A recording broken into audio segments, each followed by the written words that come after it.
announcement. Well, hello again, viewers of the internet. For those of you who haven't seen either this video or this video, my name is Zoltan Dickerhoof, also known as Dino Dude.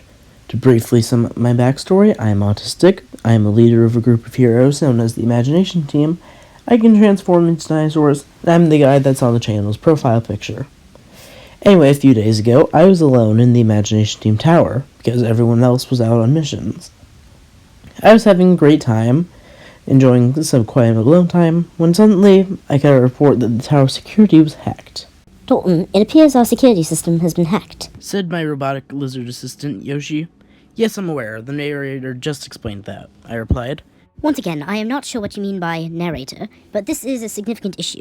With most of our security systems out, there's nothing to stop people or otherwise from getting in. I paused for a second before asking, what do you mean by otherwise? Well, a few minutes ago, our sensors detected something entering the atmosphere just above our base, with 4 non-sentient life forms on board. 2 things. 1, can we discuss how overly detail-oriented our sensors are? Well, you did make them. Touché. 2nd, did you not think to tell me about this beforehand? At the time it happened, you had given the specific instructions not to be disturbed. That's fair. The next time something of note happens, let me know. Actually, funny you should say that. Suddenly, a blue fireball blasted through the wall.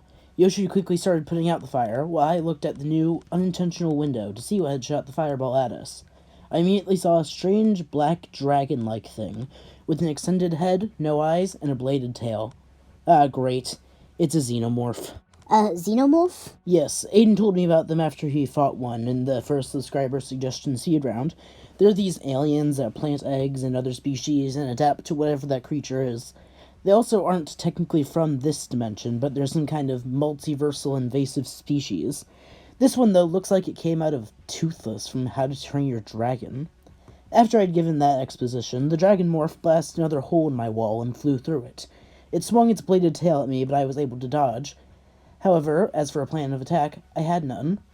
Yet another interesting fact about xenomorphs, I explained to Yoshi. Their blood is highly acidic, and is known to dissolve even metal. This sucks for me in particular, as my power is that I can turn into dinosaurs, and most dinosaurs attack by biting and scratching, which wouldn't exactly help here. However, this didn't leave me out of options. The dragon morph, now inside, blasted another fireball at me. However, I quickly transformed myself into a more armored dinosaur and tanked the attack. I then grabbed one of my many inventions I had lying around and chucked it at the dragon morph. This one in particular was a portable force field, which could both be used to protect yourself as well as trap your enemies. I threw it, and it landed perfectly. The dragon morph was trapped.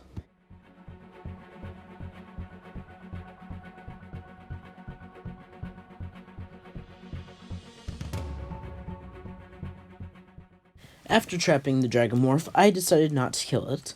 Not because I have some kind of Bustar Terminax moral compass, but because maybe after this is all over, I could train the dragon morph.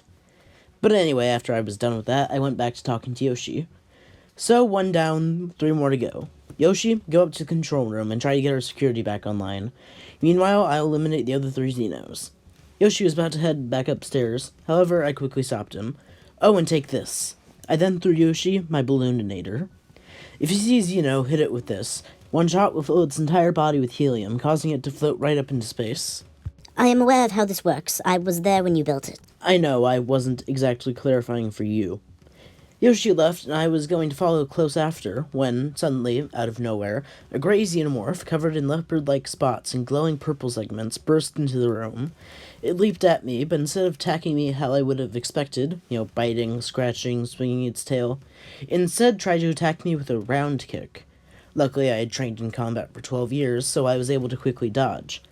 It was at this point when I realized who this xenomorph was based on, Tai Lung from Kung Fu Panda.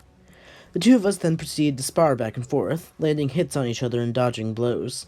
The xenomorph even tried to attack me with Tai Lung's nerve-paralyzing attack thing, but as you might be able to tell from the picture that's showing up on screen right now, I'm not exactly the thinnest hero in existence, so the attacks had little effect.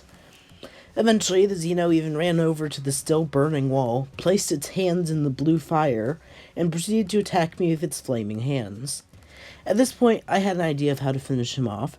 Now, building a homemade bomb isn't actually that difficult. All you really need to do is combine that with a bit of... Then for the ignition, all you really need to do is... Wait, what was that beeping?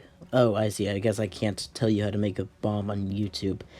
Anyway, I quickly made the bomb and attached it to the Xeno's neck. I then grabbed one of my portable force fields, trapped the alien inside, and waited. Sure enough, the bomb went off, and the alien exploded, spraying its acidic blood everywhere, which would have destroyed my lab completely, but it was contained inside the force field. 2 down, 2 to go.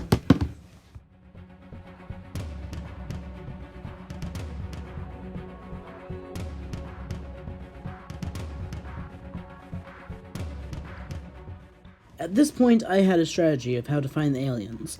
Normally, I'd be able to use the cameras to find their location, but Yoshi hadn't been able to get the security systems back up yet, which struck me as odd. But these Xenomorphs seemed desperate to kill anything they saw, so really all I had to do was wait around. And sure enough, one came. Suddenly, a black and yellow Xenomorph came flying into me. I saw it coming through and quickly turned myself into a raptor and dodged out of the way before hiding underneath a nearby desk. Xenomorph hovered in the air for a minute, which allowed me to get a good look at it. I couldn't tell for certain, but given the fact that the last 2 Xenos have resembled Dreamworks characters, I was willing to bet that this Xeno had come out of the guy from the Bee movie. You know, that one movie where the bees try and sue the human race, starring the guy who went on TV, claimed he was autistic, then changed his mind a few years later? Yeah, that movie. Anyway, at first my strategy was to have it sting something once, making it die, since bees can only sting something once and then they die. However, I then remembered that the bees in that movie didn't follow said logic, so that plan was out. Then I had another idea. Still as a tiny velociraptor, I ran out of my hiding place and jumped onto the Xenomorph's tail. It tried to swing its tail around to get me off, but I held on. I then climbed up the creature's back as it tried to stab me with its tail. I dodged the attacks as I climbed up the Xenomorph until finally reaching the creature's head. It swung its tail at me, but I grabbed it and stabbed the tail into its own head.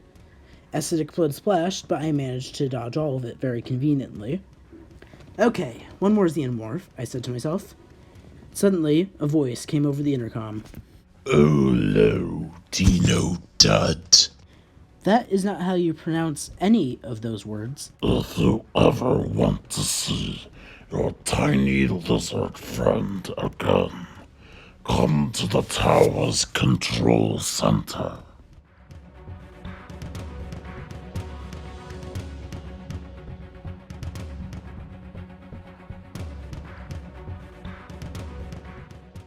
So I immediately started walking to the tower's control center. I know what you're thinking. Seriously, you're walking right into the obvious villain trap? Is this your first day heroing? However, not to worry, I am smarter than that.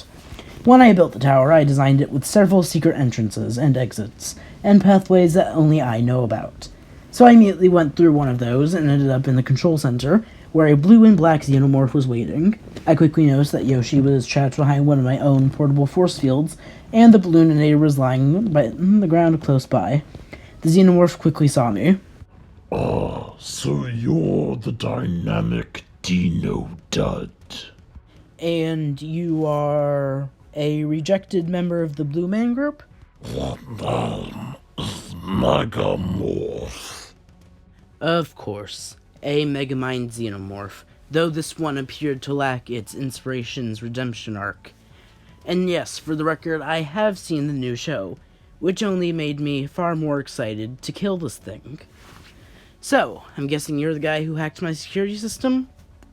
He then proceeded to do the whole typical villain monologue thing. Some guy, I forgot the name, sent me with the rest of the Xenomorphs to kill that blue-faced brother of yours and steal his gigapiece.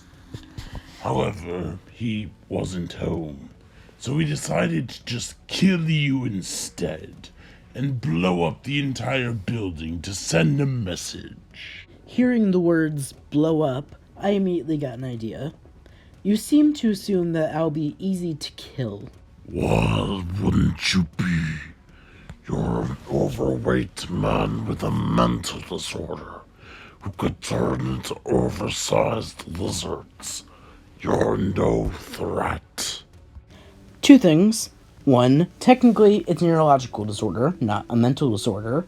Two, I have already dispatched your 3 friends. But if you think I'll be easy to kill, go ahead, take your shot, I said, hoping to trigger its hubris. It worked. The Megamorph leaped at me, but I turned into a raptor and quickly dodged out of the way. It struck again, and I dodged again. We continued this routine until I was able to reach Chekhov's ballooninator. How about we make your body match your ego, I said, right before blasting him with the gun. The Megamorph screamed as his body began to inflate. I quickly opened up the sunroof, and the alien quickly floated out into space. I then freed Yoshi, who was quickly able to stop the self-destruct code that Megamorph had activated. I then got a call from my brother, Universal Man. Hey, Dalton. I just sensed 4 interdimensional entities appear in our dimension near the base. Yeah, I already took care of that. I killed 2, shot 1 into space, and captured the 4th one. I think I'll keep it as an emotional support animal. Dalton, you are not keeping the dangerous interdimensional alien monster as an emotional support animal. Give me one good reason why I shouldn't. And anyway, that's how I got my new pet Dragonmorph.